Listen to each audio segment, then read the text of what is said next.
Niners just traded Deebo Samuel to the Commanders for a 5th-round pick. And to me, this was almost more of a financial move than a football move, because one of the big reasons they want to trade Deebo is he had a 15-point something $4 million option bonus that would kick in on March 22nd.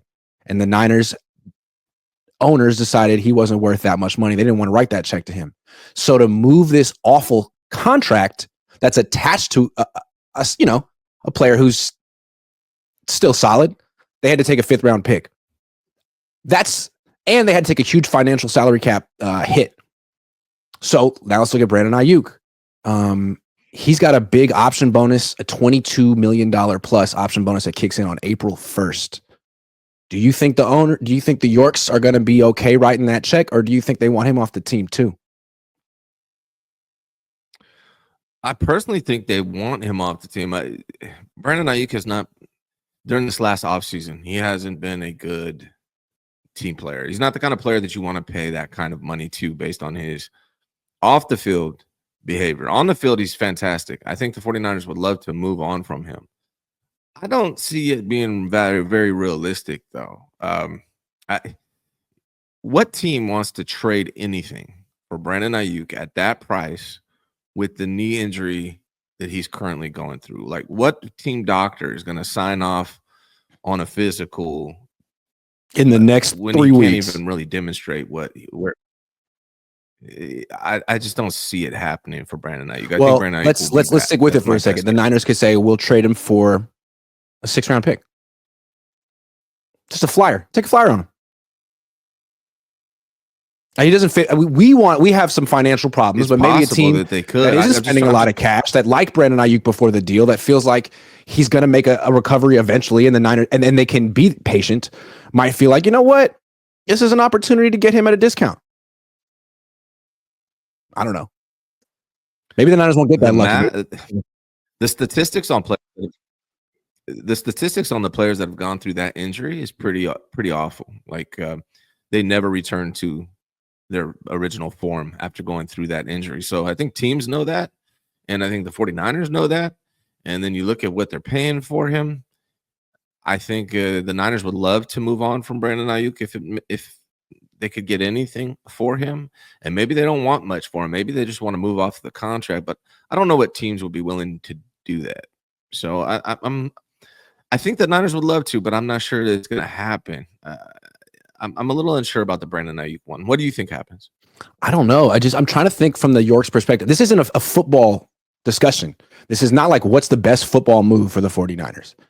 This is how do the Yorks save the most amount of money? Or what do the Yorks want to do? I'm trying to think like them. They just pushed Hargrave out. They just pushed Deebo out. And they're looking to sell 10% of their team. They're buying a Scottish football team. It seems like they're not necessarily as eager to pour all of their capital, their liquid assets into one football team. So if they're looking at players who they're spending way too much cash on and they're not getting a good return on their investment, Aiyuk would be at the top of the list beyond Deebo. And if a team wouldn't trade for him, would the Niners consider releasing him? I mean, are they really prepared to give him $22 million in cash in 3 weeks? Is that something the Yorks want to do? Right before they pay Brock? What's a huge signing bonus on everything? What's the math on everything for Brandon Aiyuk? Let's go through the scenarios if that's okay. If they trade him before the draft, what's the math look like for the 49ers? What does it cost them? Okay, in terms of salary cap space, if they trade him before June 1, it costs them $18 million in salary cap and they'd have 18 plus million in dead cap as opposed to paying 10 million for him. So they'd lose like $7.5 million in cap space if they traded him. Which is why it's not a good football move. It actually hurt. But neither was the Deebo trade. Trading Deebo for a 5th-round pick cost them cap space, a lot of it. So these are financial 14 moves. million. Cash moves. I believe it was like, I think 15, something like 15. Number, I think it was, yeah. So maybe it's and I apologize if my internet's being shady this morning. It's okay. But this team feels like they're trying to kind of reset a little bit. And Deebo didn't want to be here, so they obliged and they let go of him. Brandon Aiyuk, how much does he want to be here? Maybe he's fine with it now, but during the offseason, he really didn't seem like he wanted to be here. So it could be money's obviously the big thing, but I also wonder if it's just about the chemistry on the team, the culture on the team. Like, if you don't want to be here, we don't want you here. And being that Brandon Aiyuk cost so much, and then you factor that in and the injury, I think they would be 100% open to trading him if they could. I agree. And it's like he didn't want to be here, but they didn't want him to be here. Other than Kyle, it seemed like most people in the organization that had power were not only okay with trading Brandon Aiyuk, but eager to do so. And they deferred to Kyle Shanahan because Shanahan had that kind of power last year, but it seems like no one's deferring to Shanahan this year in terms of financial decisions. I think those days are over for him. And if they wanted to move him before, they probably want to move him even more now. And sure, it won't necessarily get them a good high draft pick or create cap space for them or do anything to help their football team, but it might help them spend a little bit more money on Scottish soccer. So that's great. I think that's something that Niner fans can be happy about. I think the big anytime billionaires can save a little bit of cash, I get excited. The financial constraints that John Lynch and Kyle Shanahan are under. The Yorks said we're done. We're done just cutting blank checks to whoever you want because they're your friends or whatnot. We're going to make financial decisions about this team moving forward. I think that's the big story this offseason. Lynch came out and said it explicitly. He said it in a kind of a casual, confident way. But I mean, if you just read the transcription, it doesn't look good. Are you getting offers on Aiyuk? Yeah, absolutely, man. I mean, we're in a tough spot. It's like we kind of need to cut our cash spending. I mean, if they keep Aiyuk this year, they're going to give him more than $25 million in cash. I'm looking at SpotTrack. So maybe the Yorks want to do that. Yeah. But if the Yorks say, hey, guess what, guys? We're not paying Aiyuk that money this year. Figure it out. Then I kind of think he's going to get traded before April 1. I'd be surprised if the Yorks open the pocketbooks to pay Brandon Aiyuk to potentially rehab all season when he doesn't even want to be here. And they didn't want him to be here either. It would be interesting if they got rid of both of their 1 and 2 wide receivers while taking a loss financially to do it. It would say a lot, man. I don't know if that's a cultural thing or what that is, but that would be. I mean, have you ever heard of a team? Sometimes you just got to walk away. Sometimes you just got to walk away, man. It's a negative value asset. You could keep pouring cash into it. You could keep giving Brandon Aiyuk money. Does that mean you're going to get a good return on your investment? Sometimes it's a sunk cost fallacy. Yeah, you gave him the contract. Sure, you wish you could go back in time and not give him the contract. Does that mean you give him $22 million in 3 weeks? Or does it mean you walk away and say, you know what? Learn my lesson. Shouldn't have done that. Won't do that again. Well, you know what it does mean? You know what it does mean is that they consider Deebo Samuel and Brandon Aiyuk's contracts mistakes. That's what it means. They are. They are. It wasn't that Deebo was worth a 5th round pick. It's that his contract reduced him to a 5th round pick. Deebo is probably going to be a better player than whatever Niner pick player the Niners pick in round 5, at least this year. But you want someone to take that freaking contract and write him that check on March 22nd for 15-something million? Yeah, you're not getting much in return. Sorry, that's an awful contract. Your fault. And if they wanted to trade CMC, they'd be in the same position. If they want to trade Trent Williams, they'd be in the same position. Those are bad contracts. Bad contracts. That's the thing, is that they are mistakes, right? Like, that is an acknowledgement of mistake.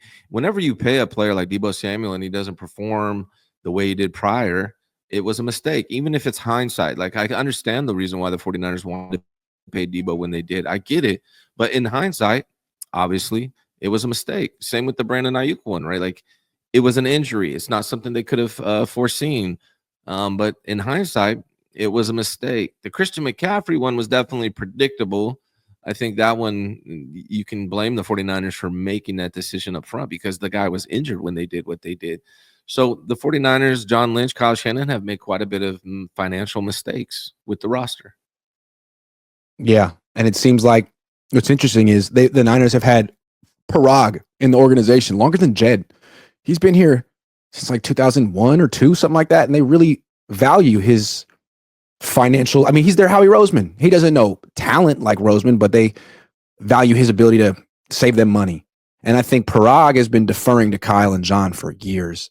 And after each one of these, I wonder if he's like in the background being like, how much longer? Yeah. Are you going to let me do my job? Can I do my job eventually? Because this would not have happened under my watch. And you know that. That is an interesting part of this. John Lynch, Kyle Shanahan, Jed York, Parag, they all know who's behind these decisions. We don't necessarily know.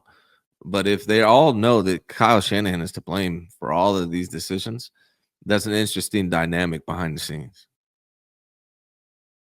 I want to pull up Eric Branch's latest article.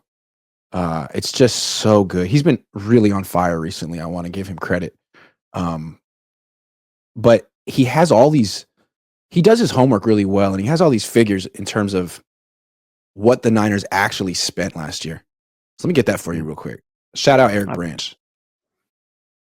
Okay. So this is from his article today. Last year, the salary cap was $255.4 million. Okay. But the Niners actually spent $334 million of cash last year, most in the league, and they went 6-11. How would you feel if you spent all that money to get that result? I'd be like, I'm not doing that twice. I'll tell you that right now. Yeah. I mean, I think that's the thing. That was what we report. Like, if you're going to do what they did last year, you better have the results. And they had the opposite of that, horrific results. So people got to be upset about that. If I was Jed York, I'd be upset about that. I'm giving you everything you want, and you're not producing enough. Now we got to do it. We got to play Moneyball now. Hell yeah. It's like, if $334 million gives me 6 wins, I mean, we could get 6 wins a lot cheaper than that. Right. Exactly. So let me know the next time you're like, go to a Super Bowl and we could talk about spending a lot of money. But until we're back in the playoff conversation, you're going to have to, survive on the hustler's diet over here. No more steak and lobster. You're talking oatmeal 3 times a day, 8 o'clock. That's what's so 12 crazy o'clock. about this. That's what's so crazy about this era. It's like quite a bit of success, like gone to the Super Bowl twice, gone to NFC championships, but also a disaster class in certain things, right? With contracts, with the Trey Lance trade, like some absolute disasters as well. So it's very hot and cold under this regime, and they got to like put it together now at this point. So I think Kyle Shanahan is, he's entering year 9. No coach outside of Bill Cowher has won a Super Bowl at this point in their career. Him and the coach of the Bills, I can't remember, are both in the same situation where they're entering year 9 and have not won a Super Bowl. They're the only coaches in the NFL in that situation. So Kyle has definitely got to make things happen this season, and he's got to do it with less money to play with.